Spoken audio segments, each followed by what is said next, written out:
Good morning everyone. This is continuation on postmodernism. Here we have been talking about Baudrillard, his concepts, main concept of simulation and simulacra. The first two stages I've already explained. Just let us recollect. That's our first stage. It's about we are taking the example from painting. Day-to-day daily life example I have already given you in the mode of picture from Aadhaar card image, picture like Aadhaar card image without having any editing. Then some other images taken with some apps that lets you filter your apps that let you filter your images and all. Then one another person representing you, like a film star's image or something, if you are keeping as your display picture, that is again the sign loses its reality, that connection with the reality again. And the fourth stage is there is no question of real at all. And we tried to take the example from painting. The first stage we told, I explained you from beginning theory, it was like a painting without having any garishingly colored image. If you are portraying the city or you are portraying the spot as it is, as it really is. So that sign represents that reality to a great extent. The next second stage is about you have the city with a lot of problems, with a lot of grim and poor background and poor areas which are most often slum and not neat and clean. Just wait. Yes. So the second stage is about you are representing that but hiding the reality. Like you saw that the painting show the cities at night, wet pavements reflecting the bright lights of dark side shops. So this is even fine. It's comparatively you are moving, or the sign is kept away from the real reality, actuality of the city. So again, it's almost like the image that you used to represent your own self, but after filtering it through certain apps and all. We have to see how removed it can be from the real representative factor or possibility. And the third stage we have to start explaining it in detail. That's the third stage for the sign. The third stage for the sign is when the sign disguises the fact that there is no corresponding reality underneath. It is again disguising the fact. That means you are taking the image of a film actor or actress to represent you. And that the problem I told you already, that a person who knows you can at least understand or identify that, yeah, this is not the real person. But what about a person who doesn't know you? The person is likely to be mistaken. Right. So in this way, it's about it's disguising and underlying. See, there is a reality is somewhere hidden there underneath. So to illustrate this, take the device used in the work of the surrealist artist Rene Magritte, where in the painting, an easel with the painter's canvas. On it is shown standing alongside a window. On the canvas in the painting is painted the exterior scene which we can see through the window. But what is shown beyond the window is not reality, against which a painting within the painting can be judged, but simply another sign, another depiction, which has no more authority or reality than the painting within the painting, which is actually a representation of a representation. Very lengthy a statement, but we try to explain that just by assume that a person is painting, or we see a painting where already that is the image of a painter standing with a canvas and a stand and a canvas, a canvas fixed on a stand, assume that, and the person is standing near a window. Whatever he sees outside the window can be there on the canvas that he is drawing on or he is painting on. But what about the picture? Already that painter is inside the picture. whether this is about a real person, whether this is just about the imagination of the painter, we do not know for sure. So what about the other symbol or other portrayal that we get inside that or on that, inside that picture, the canvas painted inside that picture? Just think about that. Already this is a painting and we see some other representation inside the painting, within the painting. So again and again removed from reality. That's why we are reminded of Plato's theory of ideas. Well, you are twice and again removed from realities. And that's why you are talking about simulation and simulacra. You are losing that touch with the real, or accessibility. Sign used it to represent something in the past. But now we are moving away from reality, more to illusion. We are falling prey to illusions and creative representations, creative visualization. Think about how pathetically we fall prey to even educated people. We are in search of the products once we see the promotion through advertisements. So all these apply to these two stages. And the last stage is even crucial, where you do not have the question of real at all. So which is already a representation of a representation. That means that even think about an image, an actress or actor's image, you're taking as your display picture. That's the third stage which we are trying to connect this with. Where already their image is filtered and again edited. So you are using that to represent you. So we are again and again that sign is completely removed, or somewhere maximum removed from the reality that it tries to represent. The reality, if you are taking that picture for your representation, that means that reality is about you. But that particular symbol doesn't have much to do with what you are or what you look like. Okay, and the fourth and the last stage for the sign is that it bears no relation to reality at all. Abstract paintings. Think about that. An illustration of the stage, we have simply to image a completely abstract painting. Unlike that very neatly portrayed scenery and all you see in usually we used to see in our former or classic paintings, where you have a representation of everything clear and intact. There is no question. It's okay, you draw a tree and it's tree itself. Every little child can understand or identify it to be a tree. If the painter means it a bird, it's bird, nothing else. That's what you mean by real representation or true to life portrayal of something. But think about the fourth stage, where you do not have any clarity of anything and you are not bothered about that also. Till the third stage we used to ask, or we can ask the question, why it is like this? You are not actually like this. Then why did you use such a display picture to represent you? Why are you using these edited images? At the fourth stage, you are completely moving to an abstract point where you do not have a question of real at all. You are not even bothered.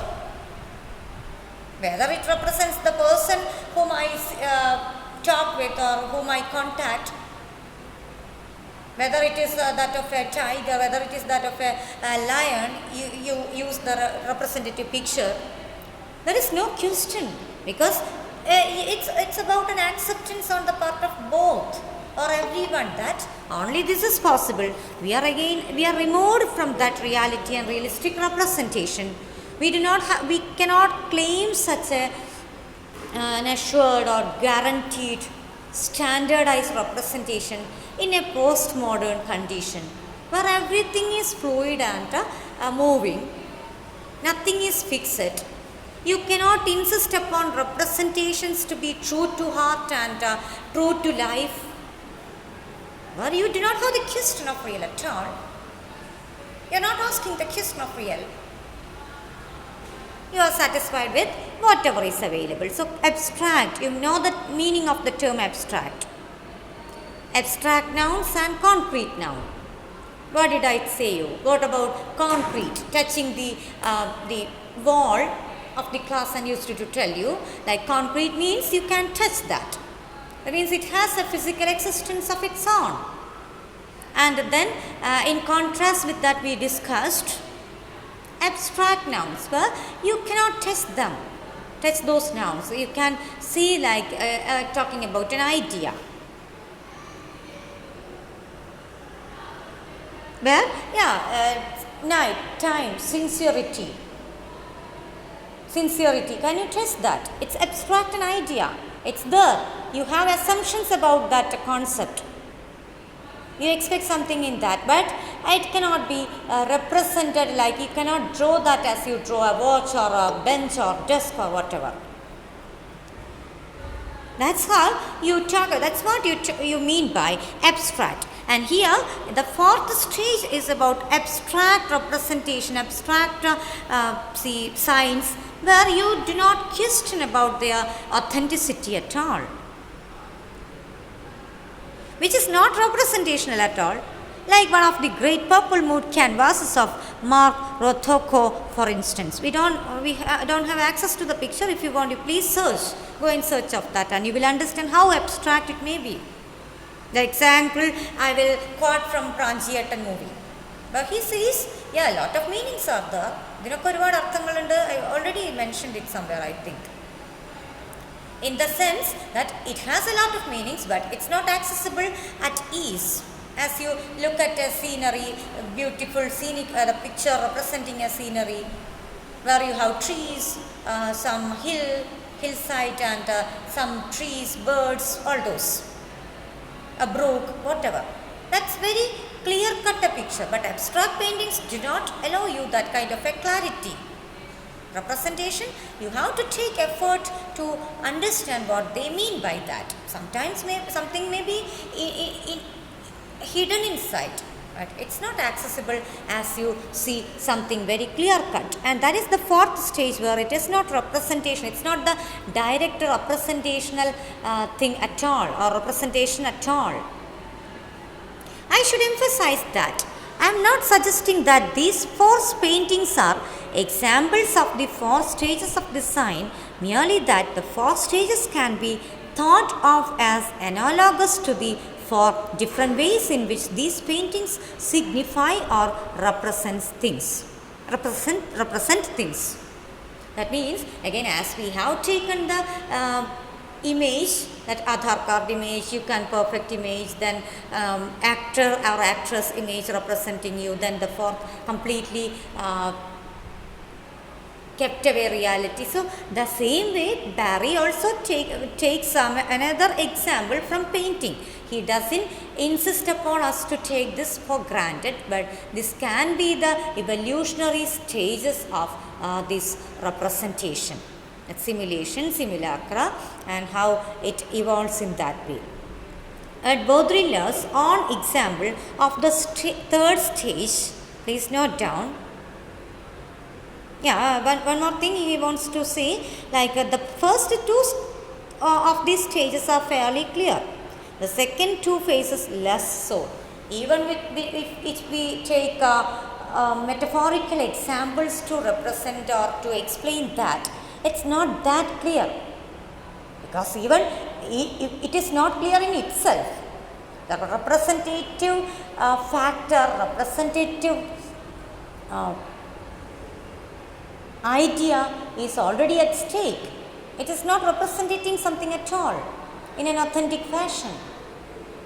Representation, the term in the real sense or the literal sense of the term, means directly you are staying for something else, and that is not guaranteed here.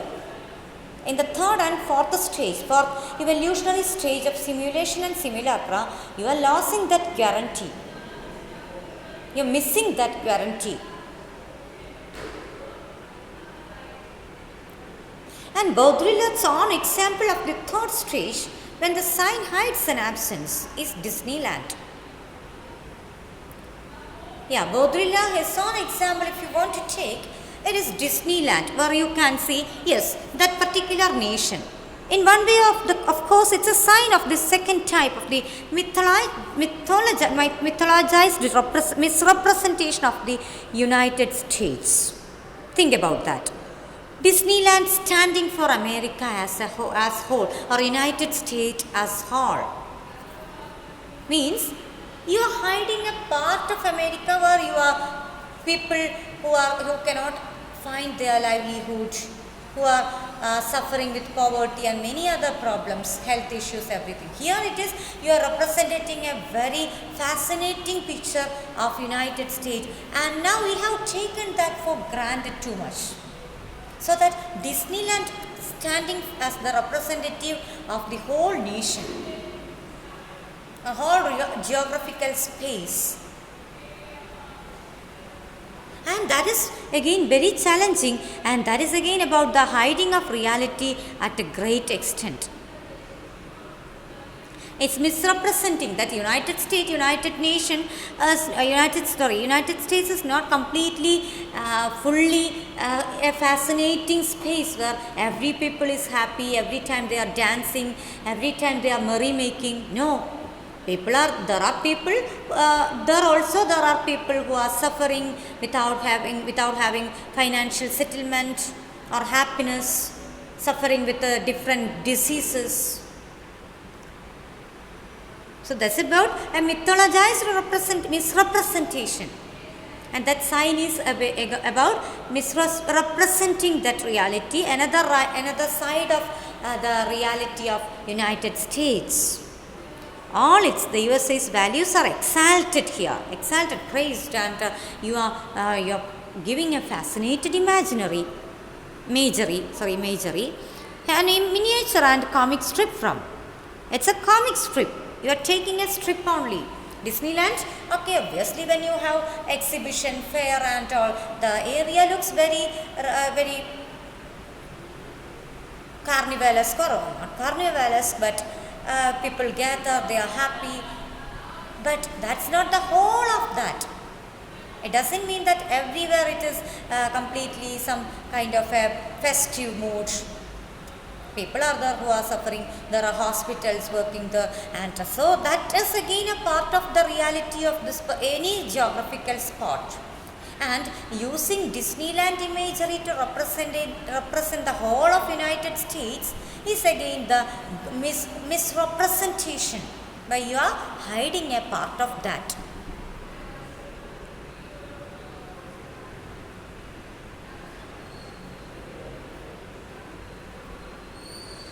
Embalmed and pacified. Digest of the American way of life, panegyric to American values, idealized transposition of a contradictory reality. You see here, you people, or whatever we people from the East or the third world nations, you have due respect and due fascination for whatever is Western, their culture, their values. We are going to talk about that in post-colonial literature, post-colonial studies. But you know how fascinated we are for their ways and lifestyles, everything. So again you are getting Disneyland imagery as a representation for that state. So you are completely hidden from the reality of United States, where you have similar situation where people are suffering, people are having different problems, true to life problems, but that is completely taken away from you. Already you are fascinated for the Western culture and Western ways. And in representation also you are getting such festive imagery or very fascinating imaginary with Disneyland and all. But Disneyland is actually a third order simulation. Barry opines that it's a third order simulation where Disneyland is there to conceal the fact that It is the real country, all of real America. We mistake that for real America. Completely, that is it. Think about the third stage where a person who doesn't know about you mistaking the image of an actor or actress for you. The person doesn't have any access to the reality of you. The same way, we do not have any access to American continent, United States. So whatever you get in pictures and representation, you take for granted. So here Disneyland is again hiding the reality. The real America is hidden from you. Because we do not have much access to America unless and until you go and visit the place. Even if you go and visit the place on a tour or something, when you go for tour, you cannot claim that you cover all these spots, every life and every political, cultural domain you have access to, or you have visited every spot that is available in the area. So that many sites are there which are not part and parcel of this particular representation of Disneyland, which is a fascinating imagery. Then, which is Disneyland again, just as prisons are there to conceal the fact that it is the social in its entirety, in its banal omnipresence, which is carceral. Just think about prisons.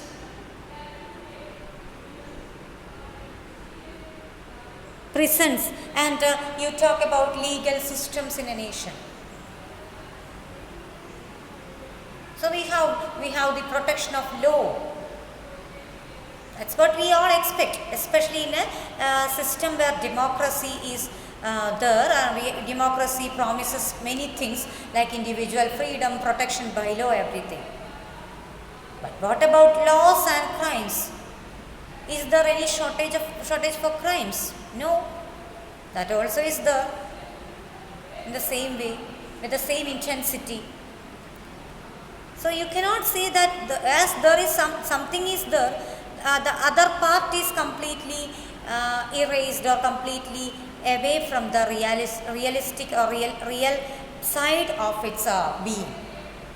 Means Disneyland may be there as part and parcel of the country, but other areas are there, other lifestyles are there, other people are there who are having different other life, where they do not have anything festive, they do not have anything anything that is providing happiness. That side also is there. The same way you talk about legal system, prisons, to assure the punishment for the convict, the criminals, at the same time protecting the people, innocent people by law. At the same time we have crime and criminals walking and enjoying all freedom, everything as such. Not just in one country, but according to the laws and the strictness of the law it changes, but that part is there as such. Disneyland is presented as imagery in order to make us believe that the rest is real. In a word, Disneyland has the effect of concealing the fact that the real is no longer real, and thus of saving the reality principle. And at a point we start realizing that, okay, this is one of the sides of that. Still, by the time you are completely fascinated and you are obsessed with the fascination, so you cannot always distinguish between real and reality, or reality and illusion. And then the last stage, you reach at the point where you are not bothered whether it's a representation, whether it is real representation, whether it is fascinated representation, whether it is a hidden representation, misrepresentation. You don't have the questions at all. You're not bothered. You mean the postmodern individual, postmodern intellect is not bothered about that. Within postmodernism, the distinction between what is real and what is simulated collapses. within postmodernism, the distinction between. So, the fourth stage itself is the ultimate to represent the postmodern condition, the apt one stage to represent the postmodern condition, where the distinction between what is real and what is simulated collapses. Everything is a model or an image. All is surface without depth. You don't have the provision to complain because it's already surface without depth. Yeah, my representation is surface without depth. I mean this representative picture today. Tomorrow I may set another display picture of my choice. So this is the way you have surface without depth. So there is no question or there is no guarantee at all. This is the hyperreal. This is the hyperreal as Baudrillard calls it. Very important term, hyperreality. The grand sweep of this kind of rhetoric has a strong appeal. One might see it as a kind of later day Platonism. See that? Later day Platonism. That's it. I told you, like a theory of idea. Moved away from reality. Twice removed from reality idea. It's devotees enjoying the mystical insight that what is normally taken as a solid and real world is actually just a tissue of dream-like images. That's how you get to the idea, like everything is dream-like. Think about going for a tour, taking all risk during pandemic time. All these are within thoughts. And again, as per the demand of the context. Hope you know. And so taking all the risk. But think about that. After coming back, in postmodern terms I'm talking, that experience is its experience itself. I don't deny that. But once you come out of a beautiful spot, once you drive away from a beautiful spot, that is just a dreamlike image. After that, there is nothing. So this itself is the way your normality is taken as a solid and real world is actually everything. You take that, when you visit a particular beautiful spot, you take that the real, the most real real that is available. Most real and most beautiful that is available. But everything, what you take in traditional sense to be real, or in the modern and postmodern sense to be fragmented or dreamlike, everything is in some way a dreamlike image. Then, if this second aspect of the postmodern condition, this loss of the real, is accepted as a fact, then it is hard to see a ground for literary theory to occupy. See, then the whole system of intellectual thought, even literary theory, everything will be at stake, will be under question.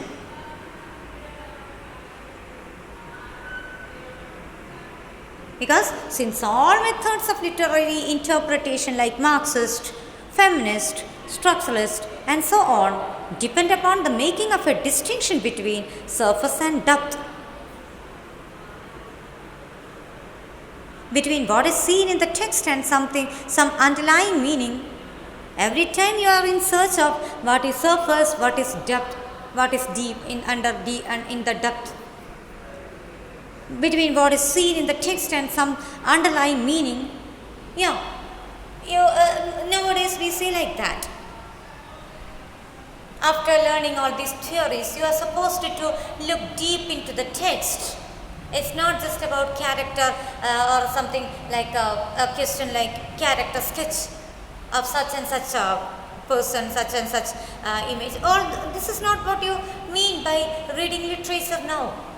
After your involvement with theory, criticism, You're trying to see the depth.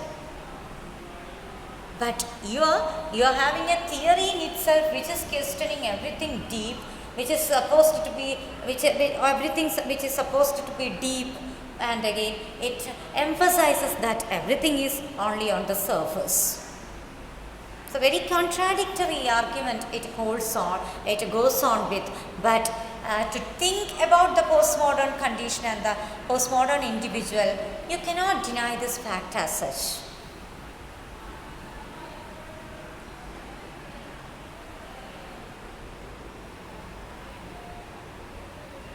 Once we accept that, what we see is all we get. There is clearly very little which is a literary critic or theorist can claim to be doing.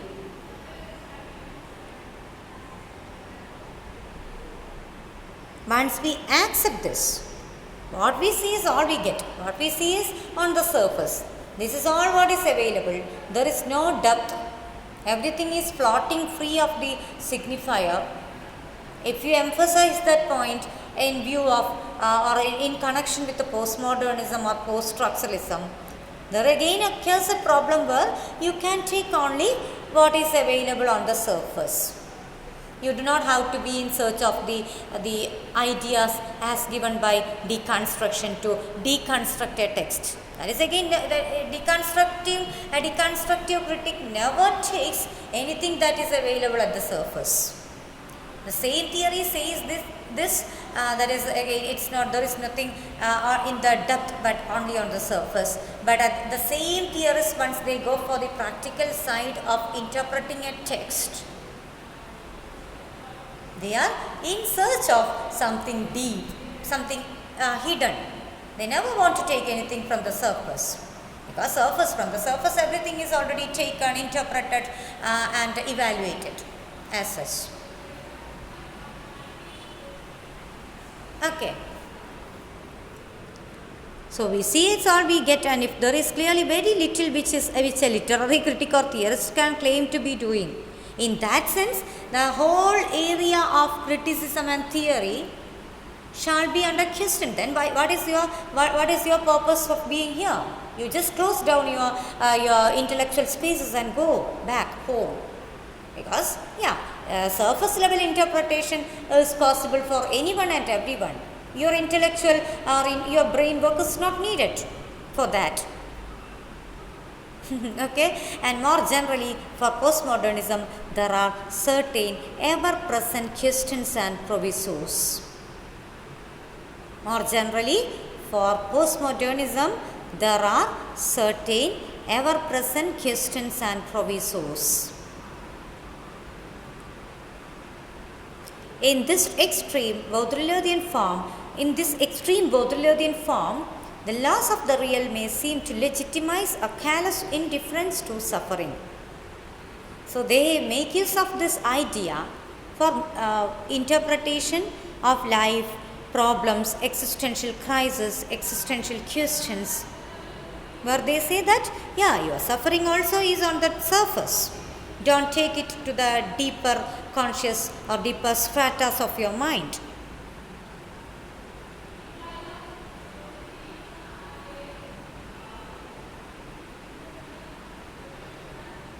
Callous indifference to suffering.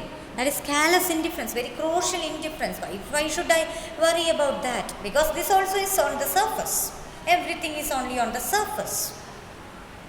That's what they mean by representative sign losing its significance, or representative quality or authenticity, where everything is on the surface only. And in a now notorious pronouncement, Baudrillard maintained that Gulf War never happened, that what really took place was a kind of televisual reality. Think about that argument, which was very notorious, which has been very notorious. He says that in the postmodern era of technology, you are getting everything in a creative visualization mode. And he says that Gulf War never happened. Why? Gulf War didn't happen. That's what he pronounced, and it became very notorious. Because what is his argument? And what really took place was a kind of televisual virtual reality. Why? He says that it was televisual reality. You were clubbing certain images using the technology and representing or giving that visuals for the whole world to watch, and actually in actual sense it didn't take place in that way. And obviously if it took place as such, or in one way or other, it took place between the Gulf War, if it is part of history, this statement is liable to be notorious, to be under question. But he says that you got the representation, and that is just clubbed image. You know about the possibility in editing videos. He says that it is completely somewhere misrepresented, somewhere exaggerated. So, but to deny the taking place of such an event like a war was something very crucial and challenging. So what does he say? Likewise, if we accept the loss of the real and the collapsing of reality and simulation into a kind of virtual reality, then what of the Holocaust? Everything is only imagination, representation with the coloring. If you say like that, what about Holocaust? Okay, we accept that war to be just a visual clubbed images. What about Holocaust? Where in gas chambers, innocent people got burnt alive. Will you say that that also was just a representation without having any touch with reality? Could this too be part of the reality lost in the image networks? Can this be an image representation that is lost in the network of creative visualization? You cannot say that. It was history. It is part of history. But at the same time, history also is textual. Already they have claimed that. They have proven that. It's very logical to say that history is textual. Just take the Indian history written by a Britisher. I will not go for further argument. It's not factual. We assume it to be factual. But maximum of their ideology and power structure will influence every history that is written by, especially by powerful people. There you cannot expect justified or just the representation with the basic minimum justice. Being an Indian, you cannot go and read the representation of your own nation by a British or a colonizer with much satisfaction or happiness.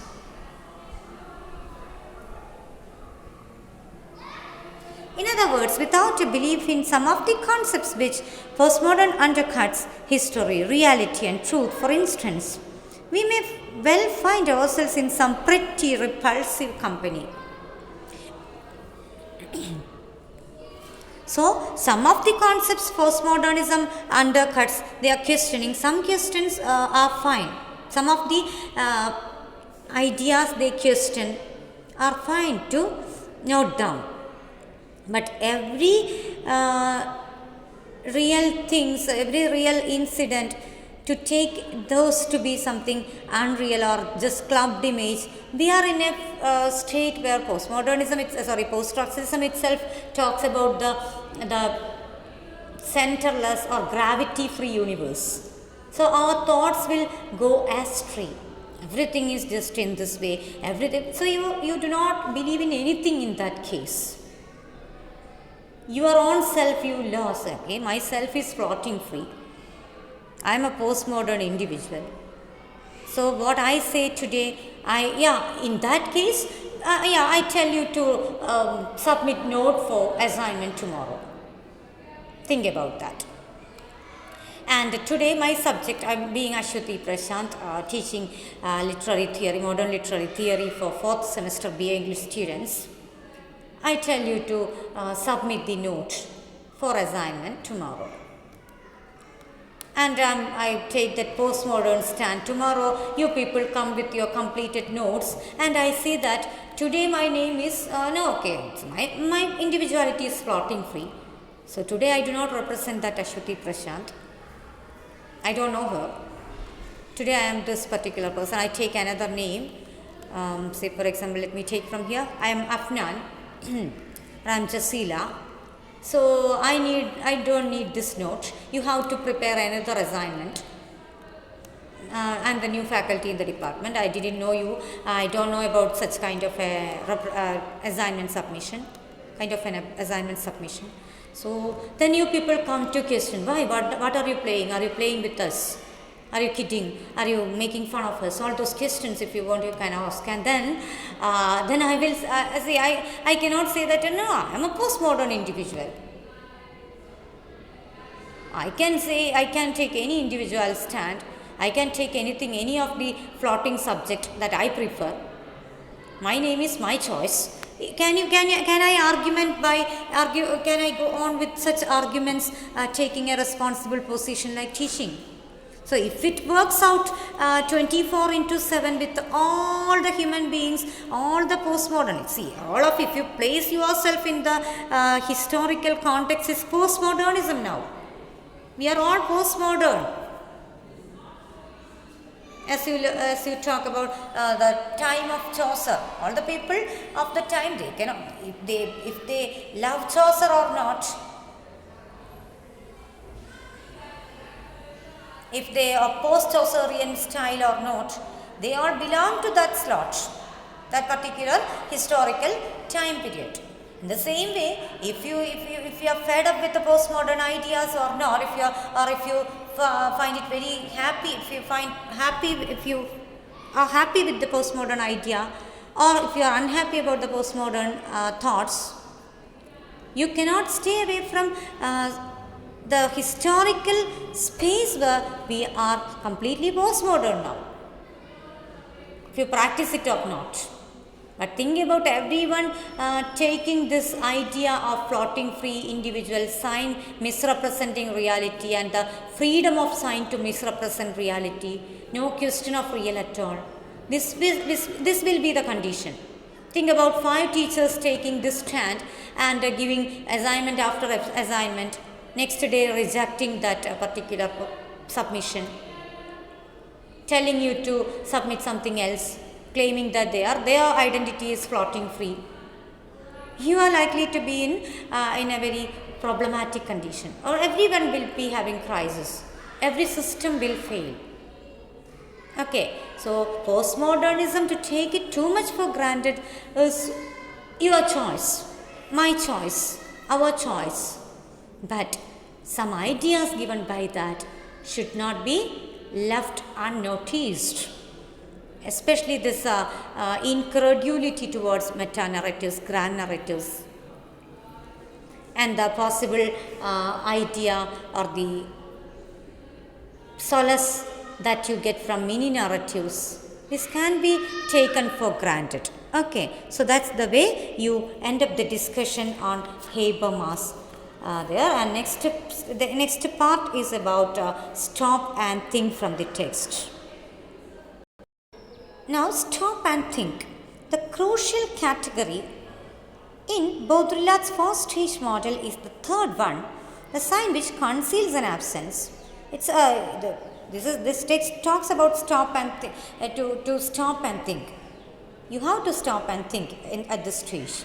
So conceals an absence which conceals the fact that the supposedly real which it represents is no longer there, that beyond the play of surfaces there is nothing else. It is not easy to achieve a precise understanding of this concept. It may help in doing so if you try to think of examples other than Disneyland. That's what we have already done. Hope you remember. The idealized images of masculinity or femininity represented in advertisements. Another example for this. For instance, may be helpful. These also are copies of or representations for which no original exists. Because you think about the Complan boy.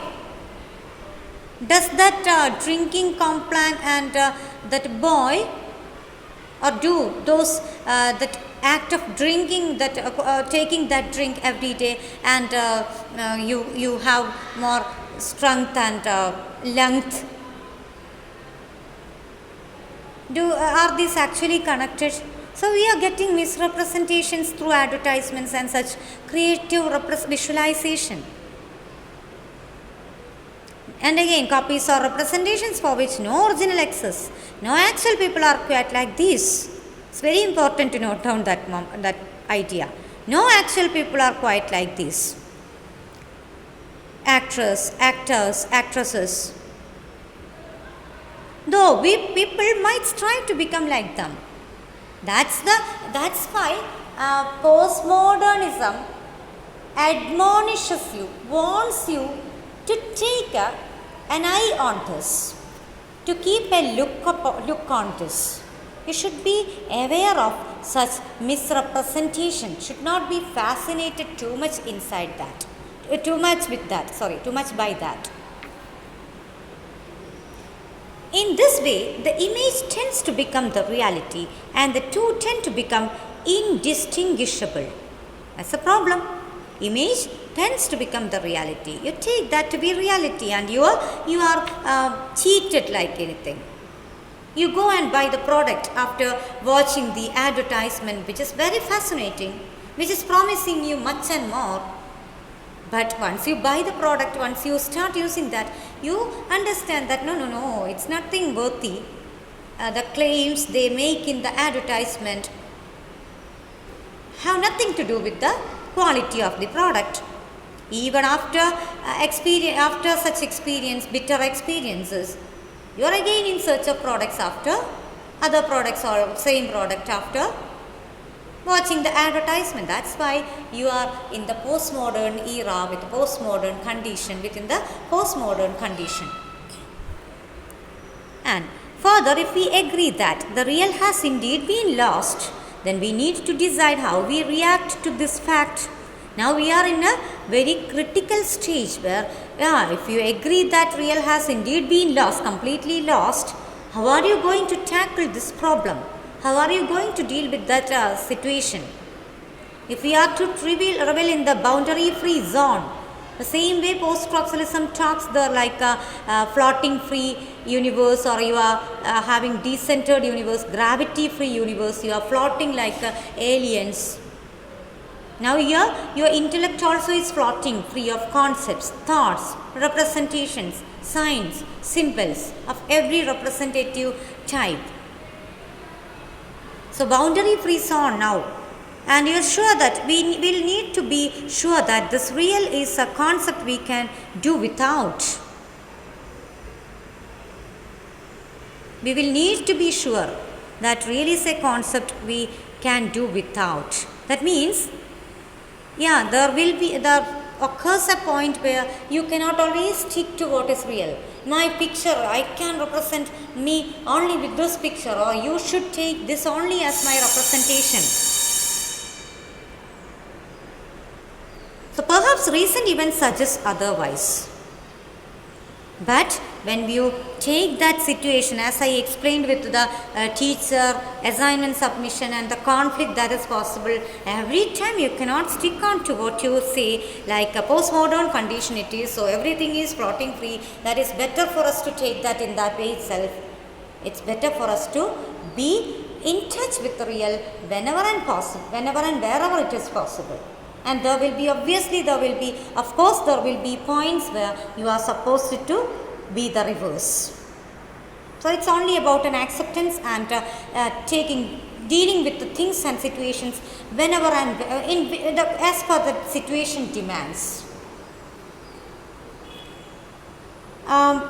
In the television coverage of the Gulf War, we saw computer image film of high-tech smart weapons homing in the Iraqi targets, while the commentary spoke of surgical strikes which could take out key enemy installations. That's another factor. Why did Baudrillard claim that Gulf War didn't take place? The reason is reports during that time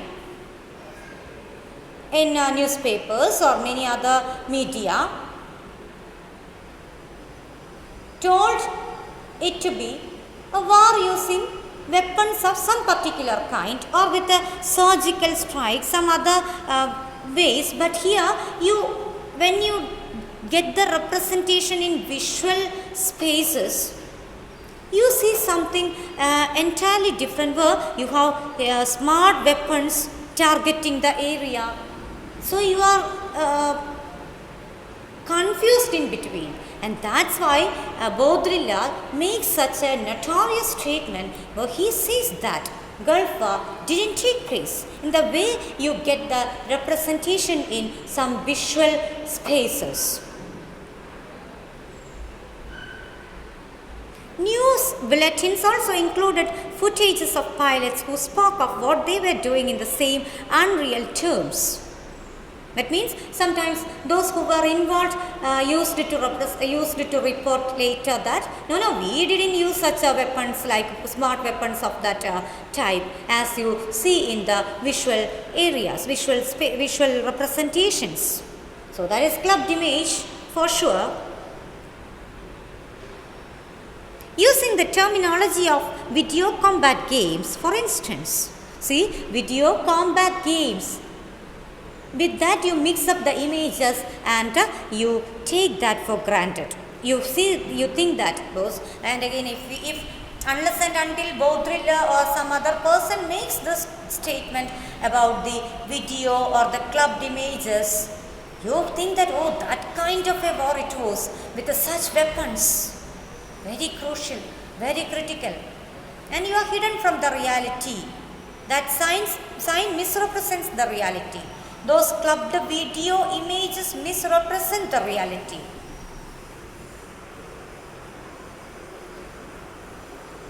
Perhaps these things are symptomatic of what can happen when the category of the real is eroded.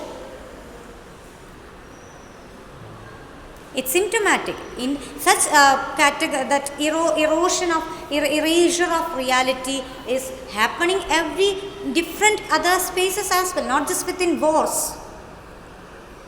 Likewise, could we condemn the Holocaust without the category of the real or campaign against, say, racial discrimination or environmental pollution? Is it every time is it possible for you to say that everything is visual representation using some clubbing of images, video techniques or technology as such? No, you cannot claim it in that way always. So that is why postmodern ideas, a lot of those are applicable and some of those cannot be applied 24/7 in life, where you can talk about reality or you are supposed to be in touch with the reality if possible, if and when possible. So that's all with the stop and think session in Peter Barry. In the next session we will talk about what postmodernist critics do. It's already taught as part of literary criticism and theory paper, and that is already given. The class is recorded and uploaded as the video, so please go and have a watch upon that. See, please go and visit the session. Thank you so much.